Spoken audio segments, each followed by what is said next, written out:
Start. Hello बच्चों, तो आज हम अध्ययन करेंगे क्लास 9th की एक्सरसाइज 1.5 के प्रश्न नंबर 5 का।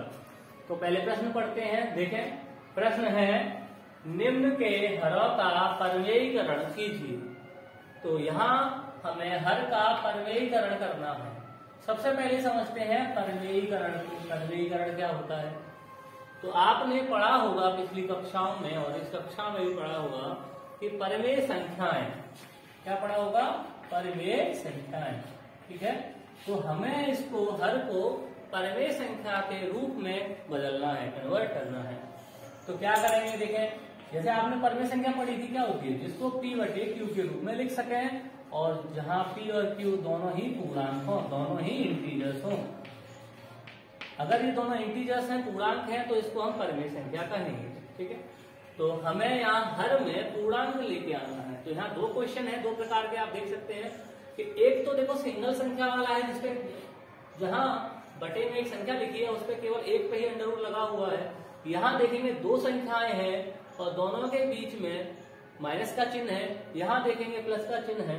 तो जो प्रश्न बनते हैं इस प्रकार के, वो ऐसे बनते हैं, या तो कोई अकेली संख्या होगी जिसपे अंडर रूट लगा होगा, या दो संख्याएं होंगी, हो सकता है एक पे रूट लगा हो सकता है दोनों पे रूट लगा हो, और दोनों के बीच में एक चिन्ह या तो प्लस का या माइनस का आएगा। ठीक है, इनमें से जरूरी नहीं है कि दोनों पे ही रूट लगा हो। तो इनको कैसे करते हैं, चलिए देखते हैं।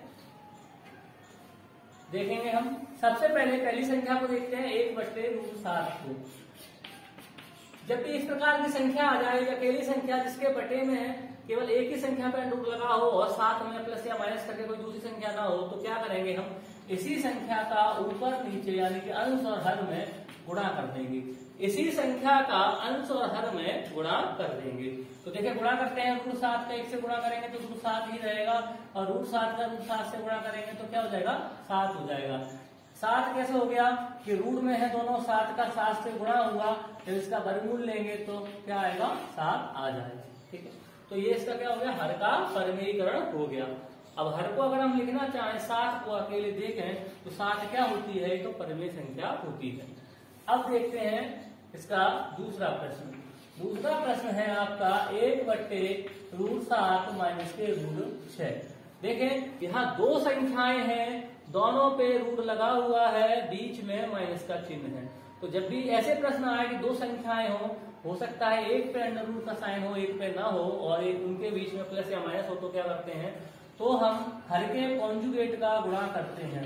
हर के कॉन्जुगेट का गुणा करते हैं। कॉन्जुगेट को हिंदी में बोलते हैं संयुग्मी। क्या बोलते हैं? संयुग्मी। संयुग्मी का मतलब होता है कि अगर कोई संख्या a + b की फॉर्म में है तो उसका संयुग्मी a - b होगा, और अगर a - b की फॉर्म में है तो उसका संयुग्मी यानी कॉन्जुगेट a + b होगा। तो जैसे देखें, ये किसकी फॉर्म में है? a - b की फॉर्म में। तो इसके हर का जो कॉन्जुगेट होगा वो होगा a + b। कहने का मतलब √7 + के √6, और बटे में भी √7 + के √6। तो इसमें इसके हर के कॉन्जुगेट का गुणा कर देंगे।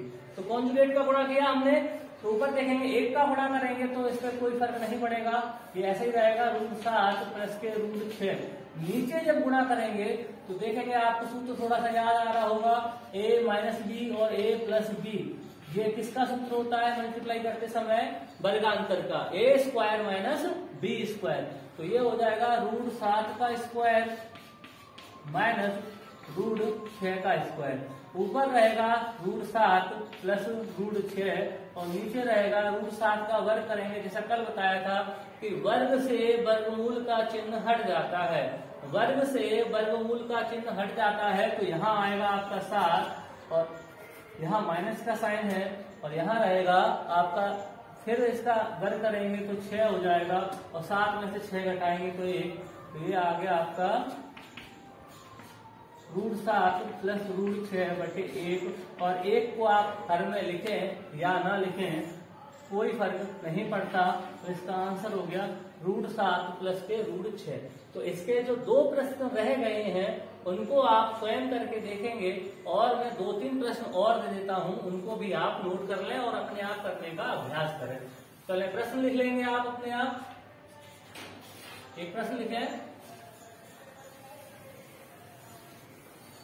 देखिए ये आप होमवर्क में समझ रहे हैं, 1/√8-5, दूसरा है 2/√5-3, तीसरा है 3/√17 और ये 6वां प्रश्न, ये 7वां। एक और प्रश्न दे देता हूं, 6/√17-5। तो आप इन प्रश्नों को भी इसी तरीके से हल कर लेंगे। बहुत बहुत धन्यवाद।